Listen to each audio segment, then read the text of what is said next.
It's that time again. Another month's Voice of the Mesh. I'm your host, John, and we're here to talk about everything Meshtastic that happened in March 2025. Normally, I'd start off with some news from the Meshtastic blog, but it seems like the team is heads down getting 2.6 from the tech preview towards a stable beta. We'll talk about that in a bit, but first let's cover some other news headlines that I found around the interwebs. First thing in the news is Semtech, the makers of the popular SX1262 LoRa transceiver, have announced a new LR2021 LoRa Plus transceiver. It got covered by a few news sites and it was certainly posted about in the subreddit, in large part because, as part of the press release, they noted that the transceiver supports LoRa Gen 4, Amazon Sidewalk, and Meshtastic, amongst other tools and technologies it supports. So this looks like it could possibly be the successor to said popular SX1262. Based on the press release, there are a few major changes of note compared to the older chip, and that would be, first off, a broader frequency range support. The SX1262 is sub-gigahertz only, so it tops out at about 930 or so megahertz, versus the new LR2021 supporting up to 2.4 gigahertz, i.e. the same band as you find Wi-Fi and Bluetooth, which is also an unlicensed band. Now, 2.4 gigahertz will allow for a higher throughput, but at a much shorter range. So this will have maybe less use in Meshtastic, but it'll be interesting to see what happens with it. The LR2021 does support higher data rates. It also has support for more modulation schemes, though there is slightly less sensitivity and a slightly higher current draw. And it has the same 22 dBm transmit as the older chip does. Keep in mind that no one has one of these yet that has commented publicly, so we have no idea about how it'll work in the real world. For end consumers, end users, this is a little bit like the announcement of a new processor from Intel or AMD. It's cool, but it will likely be a while before we see this chip in Meshtastic devices. Next in the news is a story from WTXL of Tallahassee, Tennessee, and the article title is Monticello Council Considers New Emergency Communication System Proposal. Now, since you're listening to this on Voice of the Mesh, you will not be shocked to know why this is of interest to us. The subheading reads, "The Jefferson County Community Emergency Response Team aims to enhance communications during crisis. A new system called Meshtastic would ensure first responders stay connected when it matters most." I think the funniest part of this article, though I suggest you read it, I'll just quote. He explained how these small solar-powered devices, which cost about $100 each, are attached by drone to the top of water towers throughout the county. And I just laughed when I read this because if you're part of a local mesh, you have probably had someone discuss the concept of attaching a Meshtastic radio to a drone and then flying it up somewhere, be it on the top of a light pole or a water tower or something else, and surreptitiously leave it there. Maybe most local meshes are not doing this in a approved fashion, but it's just really funny that this CERT plans to do exactly that. I look forward to hearing more about how their deployment goes, and I'll keep an eye on this story. And finally in the news is something that's fairly common, but I thought it was worth calling out. The Fayette County Amateur Radio Club hosted a meeting featuring Meshtastic. And this has happened in many places. I know of several, at least 3 or 4 different Bay Area amateur radio clubs that have hosted similar meetings about Meshtastic and had presentations given to their members about what Meshtastic is and how to use it. I gave one of these presentations myself to a local amateur radio club, but I think this is a great example, and it just comes up because their site showed up on my news feeds. This is a great way to expand your local mesh. If you don't have a lot of Meshtastic usage in your area, find your local hams, find your local amateur radio club. They probably will be interested. It runs along the same lines. There's a heavy overlap between amateur radio operators and Meshtastic. So they are a great place to find more people to help plant nodes. In the next section, we're going to talk about the firmware. There have been 4 firmware releases in the last 30 days, and that would be 2.61 alpha, 2.62, 2.63, and 2.64. And normally I talk about each release separately, but since the current 2.6 line is more working on stability than features, I figured I'd just talk about them as an entire group. Keeping in mind that while 2.6 is out of technical preview, it's still a very rough around the edges alpha.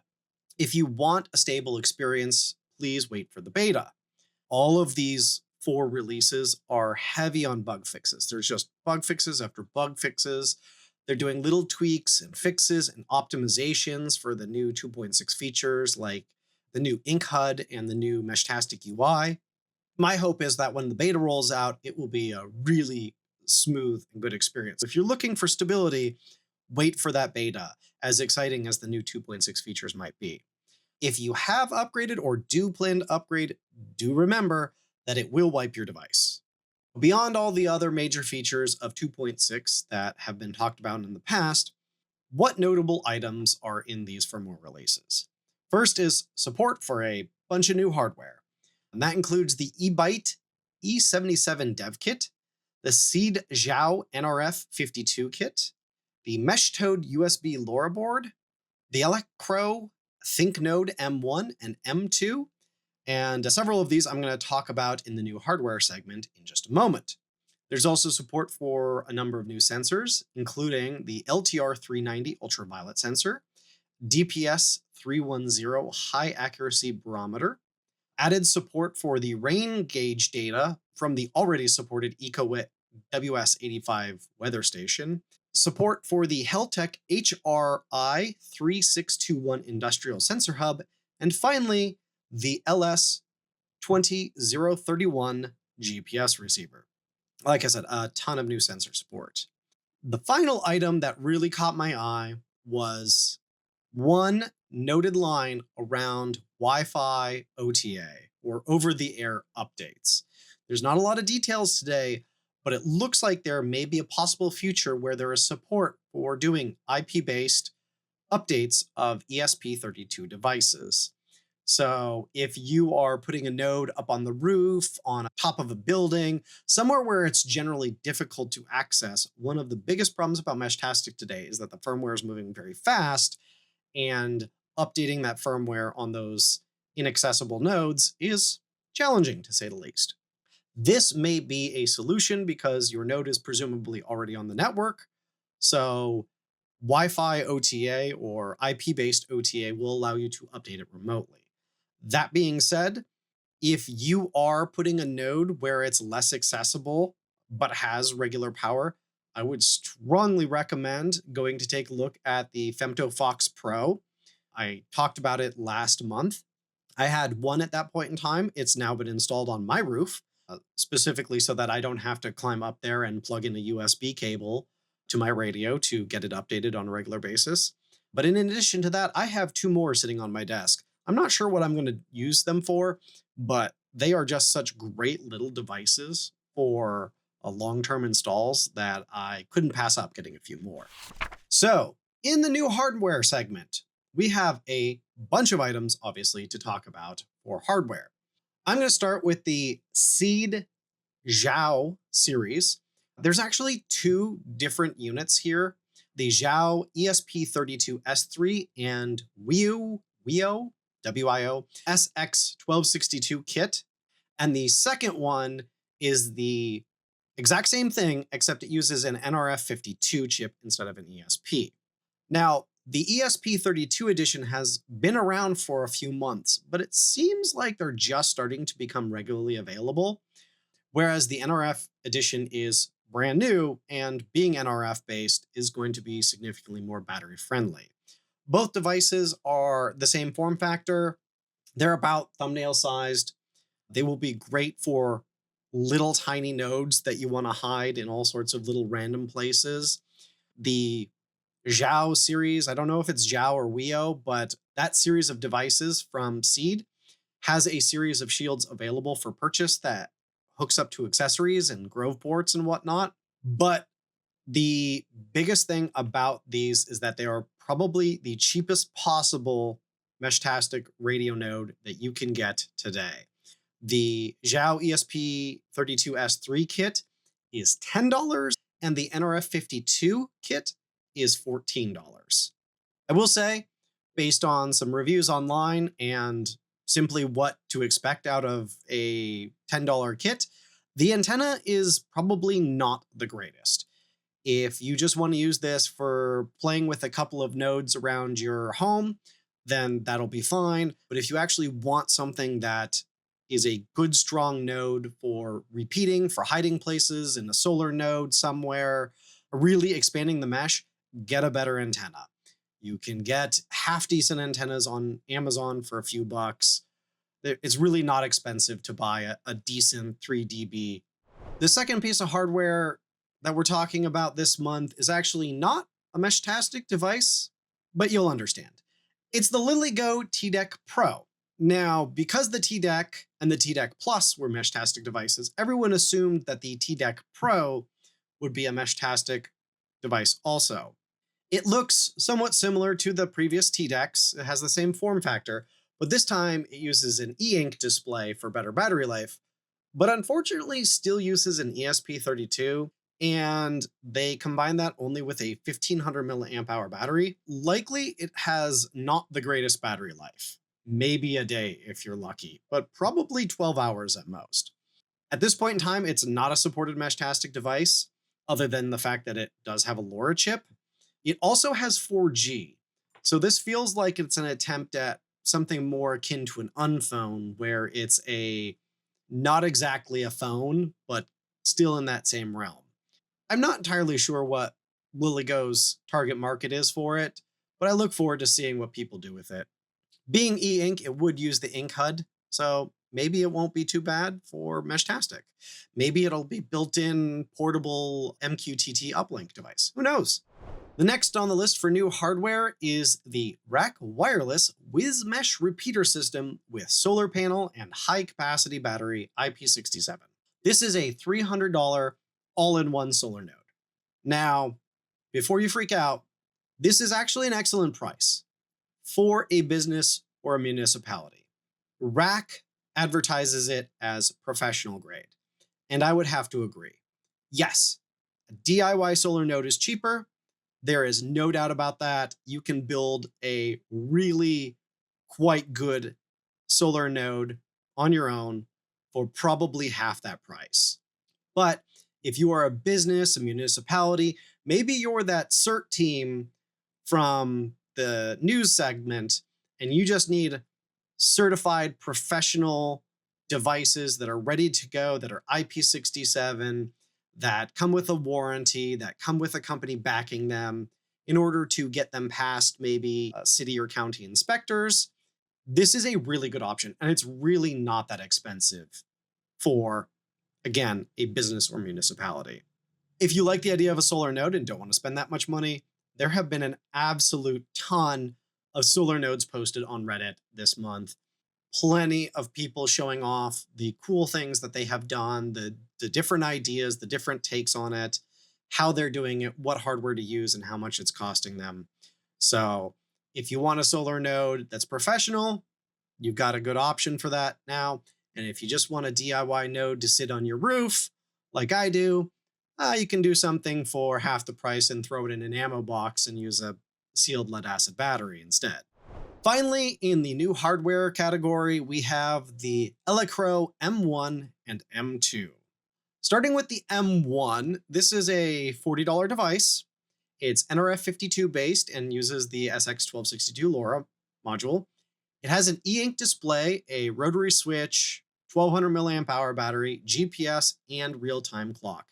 It looks like a tiny walkie-talkie. It gives me LilyGo XIAO vibes, maybe built a little bit more tactical, hardcore if you get the case. Without the case, it's a very competitive, almost ready to go device. $40 is equivalent to the T1000E, though the T1000E is, of course, coming with a case. This M1's possibly only downside is that the case is $18. So buying it all ready to go with the case brings the price up to almost $60 US, which is steep for adding a case, if you ask me. I will say that based on what they have there and their own claims, 48-hour battery life seems entirely reasonable for this device. And it seems like it'll be a pretty good option for a everyday carry node. Now for the Elecro M2, this is a completely different take. It's $22. It uses an ESP32 with an SX1262. It has an OLED display and only a 1000 milliamp hour battery. It is similar in style to the M1, but again, there's no GPS, there's no real-time clock. It's only going to have a battery life, if I did the math correctly, of maybe 7 hours if you keep the screen off the entire time. So this is clearly targeting the more cheap and cheerful people, the ones who want a different option than a Heltec V3 for a really cheap entry. But again, we just talked about the Seeed XIAO kits, which are even cheaper. You could go either way. These are, to my knowledge, the first devices from Elecro, so it's an interesting entrance into the market for sure. Finally, we get into the social posts for the month. The first highlight is a little bit of self-promotion. The San Francisco Bay Area Mesh user group did a live stream of a synchronized dual Meshtastic high altitude balloon launch, or at least that was the plan. One balloon went up relatively on time. It went to an altitude of just over 30 kilometers or 100,000 feet in altitude. It had two Meshtastic radios on board, one Heltec V3 with a Geiger counter and one rack wireless whiz block. The two different radios was because one was operating on medium slow and one was operating on long fast. Just as a fun factoid, the Geiger counter hit a maximum of 2 microsieverts an hour. For context, a dental X-ray is 5 microsieverts. This balloon was recovered. Unfortunately, the second balloon ended up going up 6 hours late, and it was leaking, and they had to strip off basically everything for payload because of the leak, so it didn't last that long. So it only turned out to be one Meshtastic balloon. This was streamed on my channel on YouTube. I was the orchestrator of the live stream, though I had nothing to do with the actual balloon launches themselves. So if you're interested, the entire unabridged 9-hour live stream is available. At some point in time, I will put out a more condensed highlight reel. From Reddit, we have a post by the Ori of Self titled, "Deployed my first 3D printed pole-mounted direct attach station G2 today." As noted, it's basically an entirely 3D printed case that mounted directly to the pole in a very round fashion. It was an interesting and different design that I had not seen before, and this user lives in Florida, so they were designing their node pole setup with hurricanes in mind, what would be best able to handle high winds without failure. It just goes to show that you can build a mesh for your emergencies in advance, designing for your particular needs and use cases, whether that happens to be earthquakes or fires, although I don't know of any fire-rated Meshtastic radios, so maybe keep them somewhere where they won't get burned, but hurricanes as well. Another post by Mampersat titled, "Went to Meshtastic presentation at local ham club. Guy asked, 'Anyone live on a hill?' And I live on a hill. He gave me a custom-made solar-powered rack chipset node. I put it on a pole. I am now Meshtastic." And just like I was saying in the news segment, this is a great way to plant a node, grow mesh, talk to your local ham community. It's a great place to not only find like-minded people, but as someone at their ham club realized, it's a great way to find people with geographically advantageous locations. Because at the end of the day, geography is probably going to make the most difference for your mesh success. If you're just getting started, it's all about geography. The next Reddit post was by Z Miguel titled, "Meshtastic 2.6 map tiles with higher zoom levels." If you're not aware, the new Meshtastic user interface that comes out with 2.6 When you use it on a TDEC, there is a map page, but it is blank by default. It is just dots around you. But you can stick map tile images on a micro SD card and into the TDEC so that you actually have a map. The Meshtastic instructions do not contain particularly detailed maps, though, because I believe they're the entire globe and they want to keep the size pretty low. So Z Miguel has posted a by geography and the size required for each geography, so continental United States, Europe, Asia, etc., and the sizes required. So if you're looking for map tiles with a little bit more detail to them, this is a great post to chase down for your TDEC or similar devices running the new user interface. Next from Reddit was not from the Meshtastic subreddit, but actually our CyberDeck, and it was posted by Deuter Anomalous 1. And the title was Mesh Deck I Made for Meshtastic Remote Administration, Deployment, Maintenance, and Firmware Recovery. It's also a toolbox. It was, in fact, a very cool looking 3D printed toolbox. He includes a cheap Android tablet, a rack whiz block, and all the tools and gadgets and wiring that you would need to do maintenance on Meshtastic nodes, and also connect to them, do firmware updates. For this use, an Android tablet is a really great option for something small that'll allow you to recover devices that have otherwise entered in unexpected state. So for those of you running a bunch of alphas, this might not be a bad idea.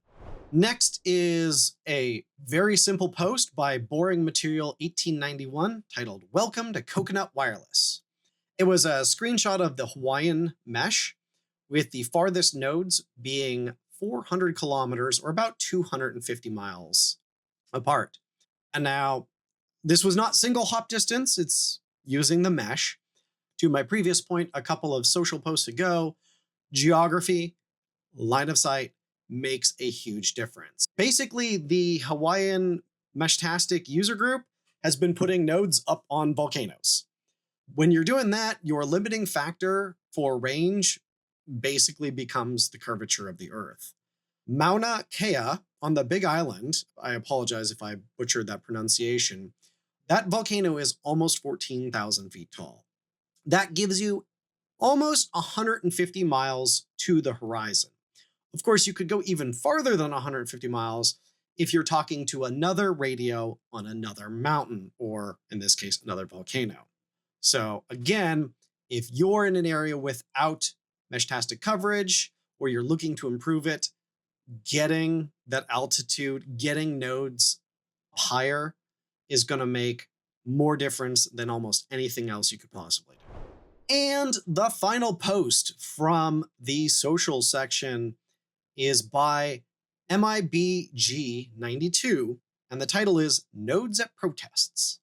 The user was attending the largest protests in Serbia's history and was using Meshtastic to communicate with their wife, in part because the government was shutting down cell service because they controlled the telecom companies, apparently, during these protests to disrupt the protesters' ability to communicate amongst themselves. Now, I don't know anything about Serbia's politics. I don't know what's going on there. I have no commentary on the matter. As I live in the US, I have our own political situation to deal with, however you believe that should be handled. But I think that this is an interesting take on a common refrain for why to use Meshtastic, and that's for situations where you might not have cell service.